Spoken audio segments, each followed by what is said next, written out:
Brasil será um dos últimos países a abolir a escravidão, formalmente, em 1888. Em 1850, com o fim do tráfico, né, essa escravidão ela sofre um abalo, mas o crescimento vegetativo, isto é, a reprodução entre os escravos, ela ainda é capaz de manter, né, essa escravidão e esse escravismo razoavelmente firmes, né. Declinarão a partir da década de 1860, né, aí também com o crescimento, enfim, inversamente proporcional da mão de obra assalariada, né, há uma brutal transformação, então, nas feições da economia, da sociedade, especificamente do mercado de trabalho no Brasil, a partir da década de 1860, o declínio, então, final virá com a abolição legal da escravidão em 1888. Os Estados Unidos não aboliram a escravidão muito tempo antes que o Brasil, não, né? Abolição em 1863, em meio à Guerra de Secessão, né? Então a abolição decretada pelo governo do Abraham Lincoln, mas é só com o fim da Guerra de Secessão, da Guerra Civil de 1865, é que pode-se dizer que termina a escravidão africana nos Estados Unidos, né? Enfim, 23 anos antes do Brasil. Em 1981, a Mauritânia, né, na África, proibiu formalmente a escravidão, que até então podia ser praticada. Aboliu formal e legalmente. A escravidão é praticada, enfim, em muitas formas, geralmente híbridas nos dias de hoje, mas obviamente são, enfim, exceções. Embora a escala humana de gente envolvida nesse fenômeno de exploração ainda seja muito alto. O que eu quero dizer é que não há, estrito sensu, escravidão como existia no século XVIII. É muito diferente. Existem formas híbridas de escravidão, mas são formas muito distintas dessas às quais estamos nos referindo, porque não há comércio de escravos legalmente instituído, não existem valores escravistas, existem, enfim, a exploração prática do ser humano. Ok, existe então a exploração de tipo escrava, mas nada disso está articulado num sistema sólido como esse que nós observamos aqui na América Portuguesa, no mundo português no século XVIII. Portanto, pessoal, sinto muito, a sedução existe, mas ela é enganosa. O mundo de hoje é o mundo de hoje, o mundo do século XVIII é o mundo do século XVIII. Que fique muito claro isso, né? Não estamos dizendo que as coisas sejam melhores ou piores nos dias de hoje, mas simplesmente que esse tipo de comparação direta é anacrônica, é distorsiva e é tudo o que realmente os exploradores dos pobres trabalhadores querem, né? Que aqueles que deveriam estudar a realidade para então qualificar as formas de intervenção sejam um bando de ignorantes que não entendem a realidade. Ótimo, o mundo continuará a ser do mesmo jeito com esse tipo de comportamento. Mas o século XVIII toca no século XXI. O século XIX toca no século XXI. Né? Afinal, eu não disse aqui para vocês, o Brasil se forma a partir, então, de uma escravidão e de um escravismo lá nas alturas, né? Sim, e o Brasil, enfim, se forma e reproduz essa escravidão e esse escravismo durante algumas décadas, né? Abole a escravidão em 1888, né? Aboliu por completo as decorrências da escravidão? De maneira nenhuma. Embora seja difícil nós diagnosticarmos com precisão, com exatidão, em que fenômenos atuais são tributários dessa longeva experiência escravista do Brasil e das colônias portuguesas da América. Talvez o olhar de fora nos ajude a perceber algumas coisas, né? Tomemos o caso dos Estados Unidos, né? Tomemos o caso dos Estados Unidos. Os Estados Unidos são uma sociedade, enfim, complexa, né? Um quadrante de uma sociedade globalizada, né? E que apresenta, então, algumas características que são repetidas em outros quadrantes dessa sociedade globalizada. Alguém aqui se surpreenderia se nós disséssemos que existe racismo nos Estados Unidos? Obviamente que não, vocês sabem disso, né? É óbvio. Né? Isso nos dá a dimensão, né, qualificando esse racismo, do que significou, por exemplo, a eleição do Obama para presidente dos Estados Unidos. Pois o negócio foi importante pra caramba. Né? Uma sociedade racista, uma sociedade tão cindida, né? Ela não é inteira, uniformemente racista, de maneira nenhuma. Mas uma sociedade onde nós percebemos tão intensamente discriminação de caráter racial, como a dos Estados Unidos, eleger um presidente negro é, sem dúvida nenhuma, um acontecimento único. Muito bem. Independentemente dos méritos ou da falta de méritos do sujeito como presidente, né? Enfim, isso é uma outra questão. Né? Um presidente muito mais tímido do que aquele que parecia que seria. Não estou discutindo isso, estou discutindo o significado simbólico da eleição do Obama. Atualmente os caras estão aí discutindo aí quem que vão, lançaram, né, os candidatos, né, à presidência. Então o Obama concorre à reeleição e aqueles republicanos completamente lunáticos, né, oficializaram outro candidato lá, o Mitt Romney, né? Vocês deram uma espiada na convenção dos republicanos? Né? Nossa, seria engraçado se não fosse trágico, né? Cada bobagem, cada baboseira que os caras falam e não ficam vermelhos de vergonha, né? E assim, preconceituosos, enfim, ultraconservadores, né? Enfim, os caras acreditam que o homem veio de Adão e Eva e não dos macacos, esse tipo de coisa, né? Enfim, certos bloqueios mentais coletivos bastante assintosos se manifestam numa ocasião como a convenção dos republicanos, né? E eis que, para nossa surpresa, a convenção dos democratas não é lá tão diferente, né? O discurso do Obama era muito parecido com o discurso do outro, né? Deus quis que a América fosse o país mais importante do mundo. Eles falam isso, eles não ficam nem vermelhos. Continuará a ser com a ajuda de Deus, né? Pô, o Obama falou isso. Bom, deixa pra lá. De todo modo, há uma diferença fundamental aí, que são lastros históricos que estão em disputa nessa eleição, assim como estiveram ao longo dessa gestão Obama. A eleição de um presidente negro. Os Estados Unidos, repito, aboliram a escravidão na década de 1860 e até hoje convivem com algumas de suas mazelas. Está aí então o movimento pelos direitos civis, está aí Martin Luther King, esteve aí, parece que não está mais, a Ku Klux Klan, né? Uma organização racista, criminosa, né? E tantas coisas que nós observamos, né, na sociedade norte-americana, que de vez em quando eclodem em termos de conflituosidade, né? Então, enfim, basta assistir a CNN ou a Fox News, que é, enfim, dos republicanos raivosos, aí você percebe melhor essa coisa do preconceito, do racismo e tudo mais. Sim, de onde vem tudo isso? De um regime que foi abolido na década de 1860. Tudo bem até aqui? Acho que nenhuma novidade nisso, né? Essa é uma observação mais ou menos óbvia, né? Claro, muita coisa rolou de lá para cá. Me referi a algumas coisas aqui de passagem.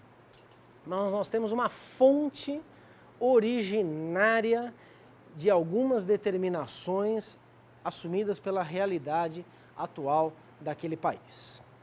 No nosso caso, a abolição da escravidão veio ainda depois, né? Então, 25 anos depois dessa abolição de 1863. 1888.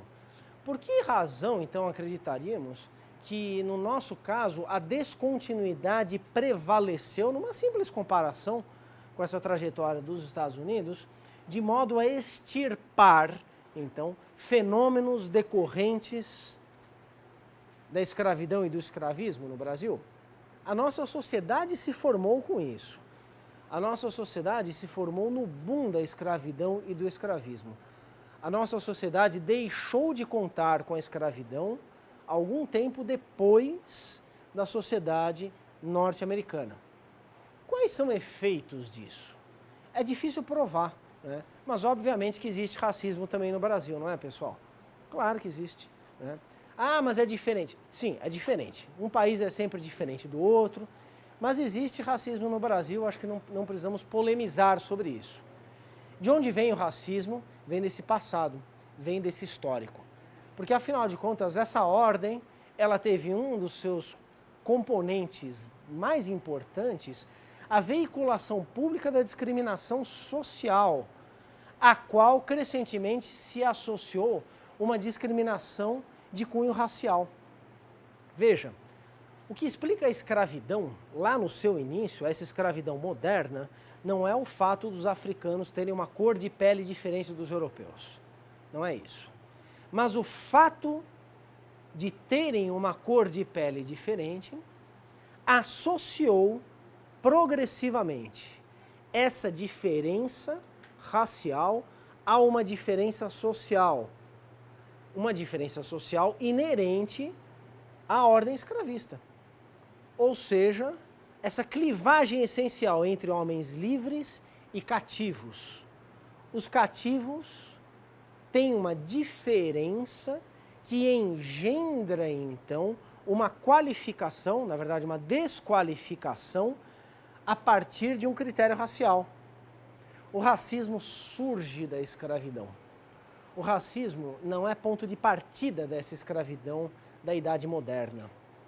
No entanto, assim como essa escravidão se enraiza nas sociedades que a praticaram, em algumas muito mais do que em outras, então o caso do Brasil é o caso, enfim, talvez de maior enraizamento em larga escala que nós observamos nesses séculos XVIII e XIX, né, o racismo se perpetua, se transformando, se desenvolvendo, se reproduzindo. Acaba a escravidão, o racismo segue adiante.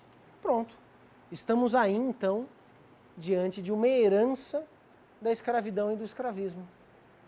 Esse racismo, né, não é apenas uma questão de valor individual, né, mas se traduz em algumas estatísticas.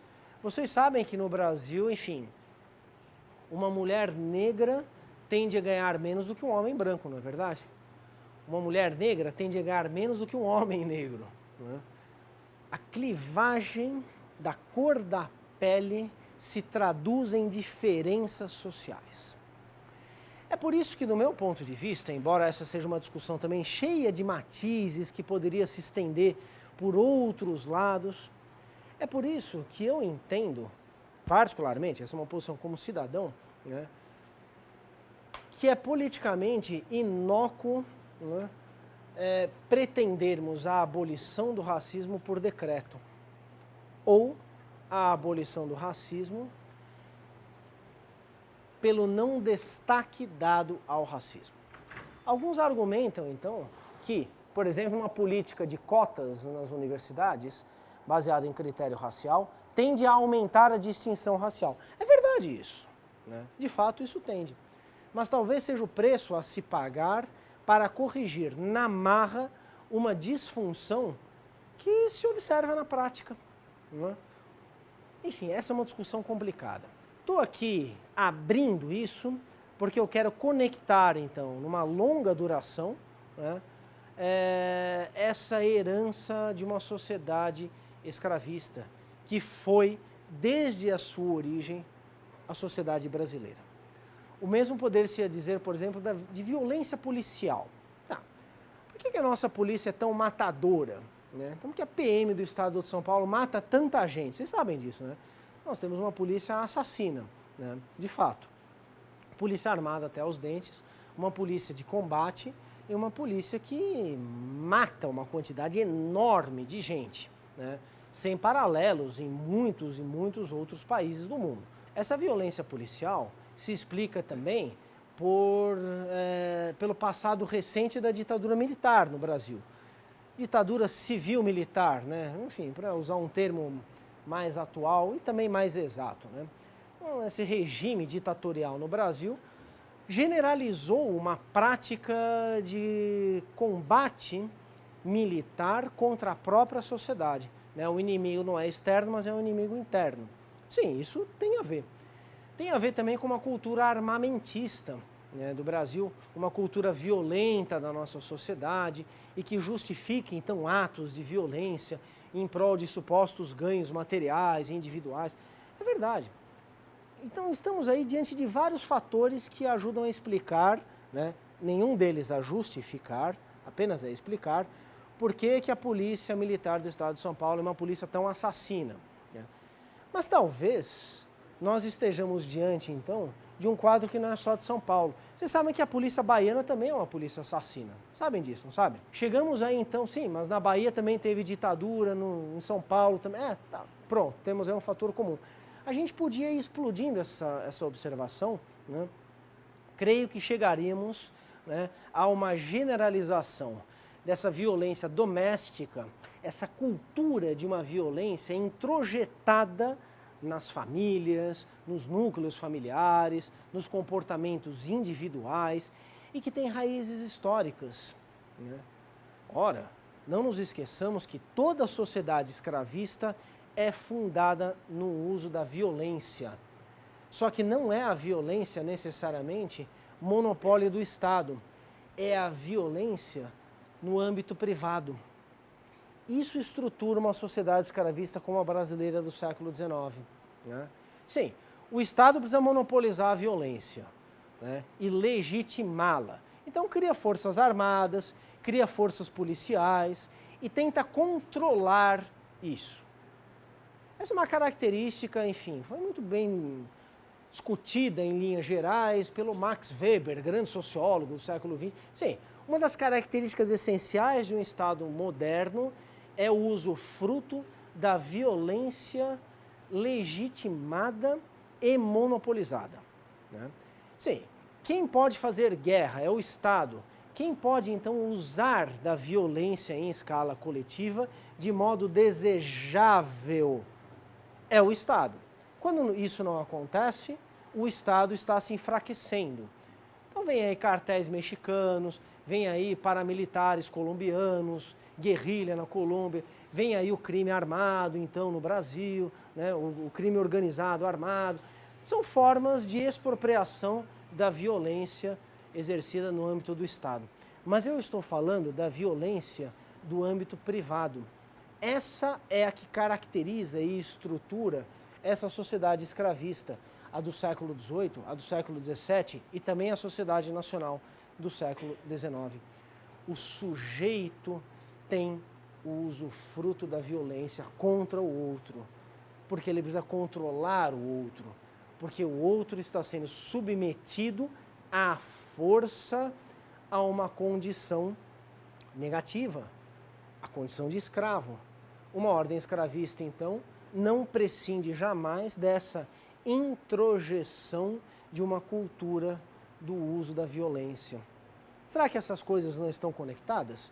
Ai, mas tanta água rolou de lá para cá, de 1888 para cá.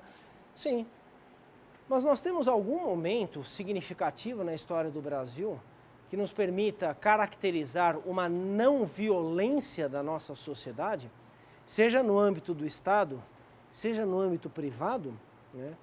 De 1888 até 2012, nós tivemos algum momento de grande tranquilidade, né, em termos do exercício da violência por parte do Estado ou dos agentes privados?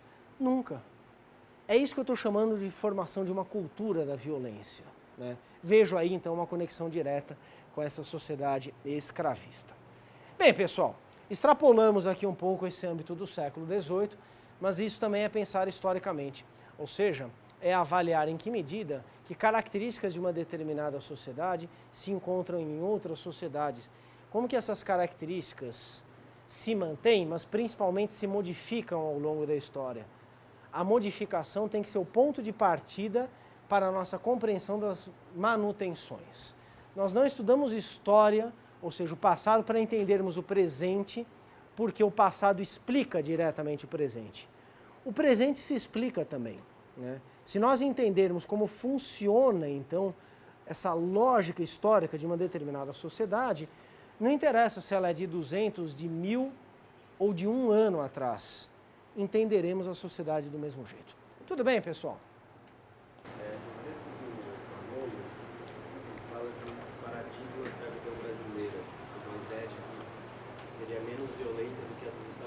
Como você chama? O André pergunta, então, a partir do texto do Manolo Florentino, cuja leitura foi recomendada a vocês, né, sobre esse paradigma na leniência da escravidão brasileira, né, ou da escravidão no Brasil, porque ela não se restringe apenas à escravidão da ordem nacional, né, essa ideia. Tradicionalmente acreditou-se poder mensurar o grau de violência, né, o grau de persuasão, o grau de coerção, né, de uma ordem escravista em comparação com outra. Durante muito tempo, então, acreditou-se que a escravidão no Brasil ela era menos coercitiva, menos violenta do que a escravidão praticada no sul dos Estados Unidos ou em algumas colônias europeias do Caribe, né? Essa comparação, então, entre graus de violência, né, ela teve uma vigência historiográfica durante algum tempo, né? Só que depois disso, eu estou falando aí das primeiras décadas do século XX, né? Até 1940, 1950, era comum esse tipo de interpretação. Então, o escravo no Brasil teria sido mais bem tratado do que o escravo nos Estados Unidos, para pegar então os dois termos da comparação mais prevalente aí, né? Vamos pensar historicamente, né? Quer dizer, vamos ampliar esse tipo de comparação para outro tipo de observação, né?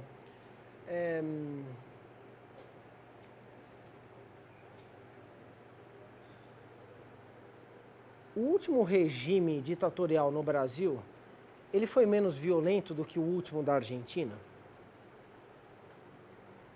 Alguns dados são concretos, hein? Vamos trabalhar com aquele número de 30 mil mortos na Argentina. Isso é muito mais do que no Brasil. Muito mais, né? Sim. Num país com uma dimensão populacional menor. Então tem algo aí que a gente não pode ignorar. Sim? Estamos de acordo com isso? Tá. Tem uma diferença aí. O que nós ganhamos, então, caracterizando a ditadura brasileira como menos violenta do que a Argentina? Veja que é uma outra pergunta. O que nós ganhamos com esse tipo de caracterização? Quase nada. Apenas uma comparação. Porque, afinal de contas, o que foi então a ditadura da Argentina com seus 30 mil mortos? Fala-se de mortos e desaparecidos, vamos falar de mortos. Com a ditadura comunista do Khmer Vermelho no Camboja, com seus 2 milhões de mortos. Sim. O que ganharemos então afirmando que a ditadura argentina foi menos violenta do que a ditadura cambodjana? Em última instância, esse tipo de raciocínio busca a única verdadeira violência, tá certo? Todas as outras tornam-se menos relevantes.